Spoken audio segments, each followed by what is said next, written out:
Almost every country in the world guarantees its citizens a right to education, but not the US of A. For now, though, we do have at least one major safeguard in place to protect our education access, and it's time we start paying attention.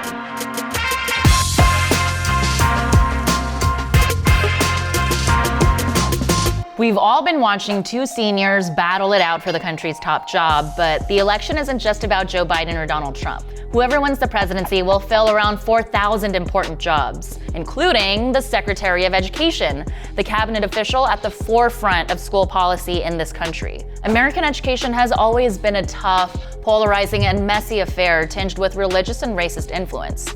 We can see that going all the way back to 1642 and the Massachusetts Old Deluder Satan Act. Yes, Satan, which required towns to have a school so kids could learn to read the Bible and battle the influence of the devil. Fast forward 2 centuries and you start to see a movement for education reform. Confederate states had to offer schooling for both black and white kids in order to rejoin the Union, and federal education policy helped track the literacy of newly freed slaves. The Department of Education as we currently know it was established in 1980 as a cabinet-level agency, and it has a huge impact on the 16+ years we spend in school.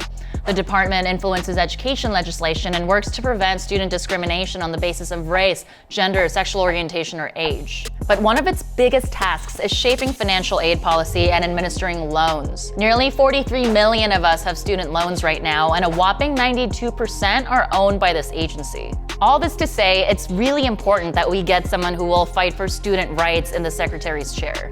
I spoke with Levi Bohannon, a former Obama administration Education Department appointee, about the massive impact of this agency.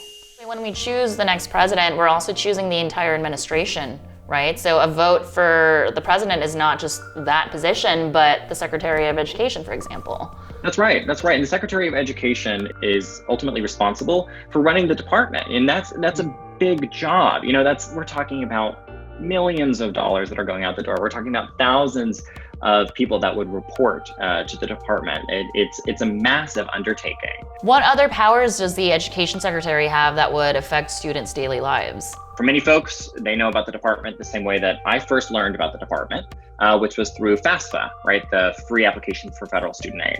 Right. But they do a lot more. For many public K-12 schools, they receive some level of funding from the Federal Department of Education, either directly from them or indirectly through state departments of education. The department does a really good job of collecting data and oversees research. What is the biggest obstacle to continuing to provide public education in America? Ultimately, what it comes down to is providing a great deal more funding, particularly now, particularly in the middle of COVID. Look, many schools just don't have the funding that they need to reopen safely. Right. I moved my little sister into campus housing, and I can't really tell what kind of rules they have or guidelines against coronavirus. Right. In the absence of federal leadership on this, we really have almost left every university, every district, every local education agency to their own devices to figure out what they should do. And look, many of these people and agencies are very qualified and they know what to do, but federal leadership and funding and assistance in order to help make those things happen is absolutely necessary. Do you have hope for the education department in the next 4 years? Like all agencies in the federal government, there are career appointees and there are political appointees. From my time working there, I know that the career staff is incredibly dedicated, incredibly well qualified. And for that reason alone, I have faith.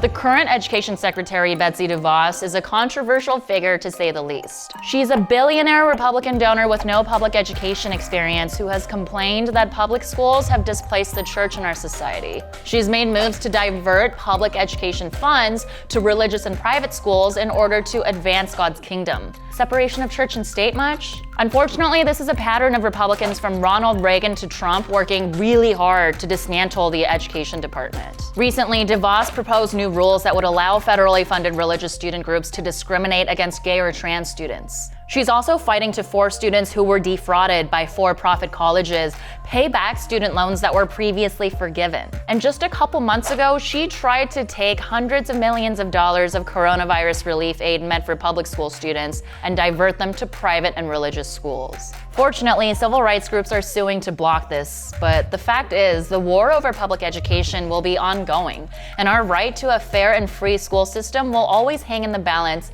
as long as the education secretary isn't on our side. So if you're finding that you're just not that motivated by the names on this year's presidential ballot, consider how much impact the next Secretary of Education will have on your future.